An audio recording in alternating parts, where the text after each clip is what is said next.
Hindi nga daw pwede, sabi ni Mama, Day.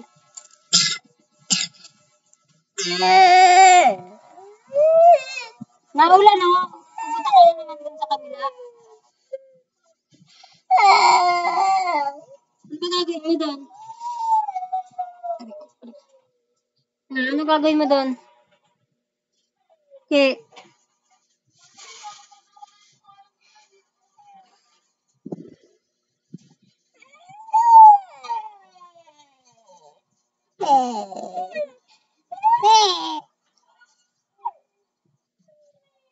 Ano magagawin dun eh? Mamamag ka lang din eh.